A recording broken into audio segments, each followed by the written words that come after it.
Alright, welcome back to Drive-Thru Confessionals, special early release edition. Trying to get done as quickly as we can with this warm-up, so I'm going to help you guys by reviewing two of your problems from last night's homework. First one is 5.6, number 14. We are given that RSOT is a parallelogram,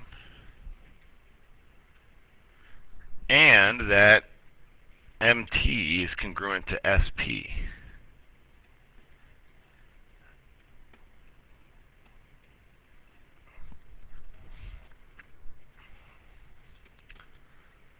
And we are asked to prove that the green shape, RPOM, is also a parallelogram.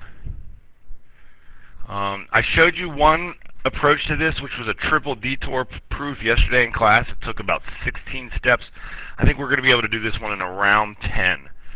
So what I'm going to do is isolate some alternate exterior angles. Let me get a little bit more room with my leash on the drive-thru.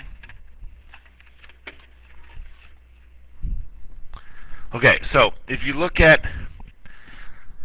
let me use some facts about the parallelogram.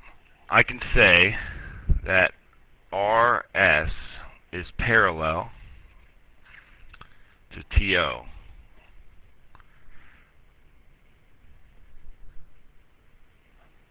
And that would be, just to be safe, I'll say if parallelogram, then opposite sides are parallel. Okay? So if you look at that, we got a line here, we got a line here that are parallel. We have a line that cuts them. So these two angles are congruent by alternate exterior angles. It's kind of one of the key steps to this problem. So now I can say that angle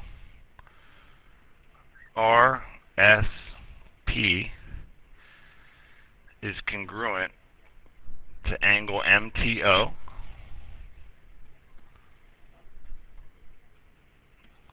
by if parallel, then alternate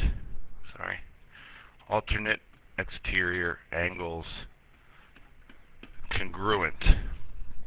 Alright, so I'm one step closer. But in addition to this, I can also say that RS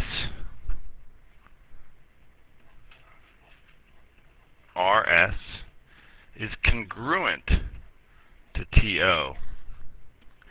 Because if something is a parallelogram, then opposite sides are congruent. So I just got this and that, and now you can see that I can prove triangle RSP to be congruent, let me get the order right here, to triangle OPM. I think that I got that wrong last time. OPM. And that's going to be side angle side. Alright. So, now I can pull apart. I tell you what, I'll do this in a different color, just so it kind of stands out. I could say that RP is congruent to OM by CTCTC.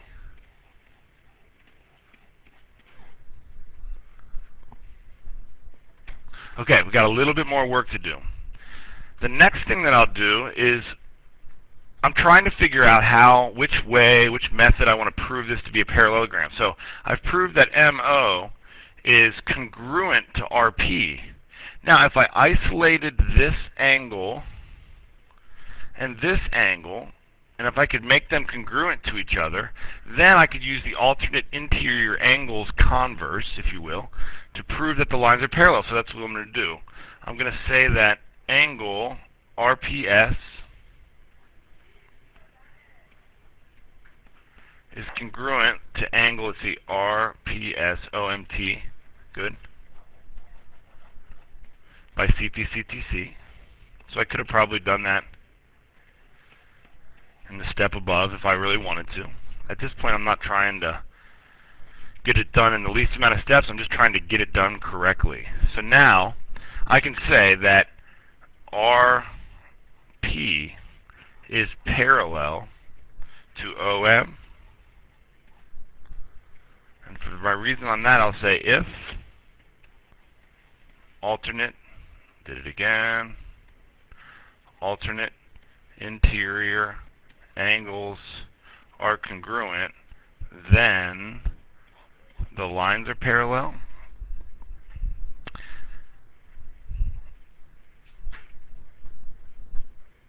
Let me put this in red for you. It'll help me explain this on the computer. Alright, so if you take a look at step 6 and step 8, the two that are in red, that's like one of our least used methods to proving something to be a parallelogram. If one pair of sides is both parallel and congruent, then the shape must be a parallelogram. So now I've got it. I can say that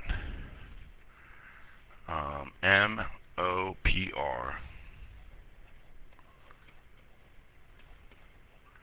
is a p-gram, and my reason will be if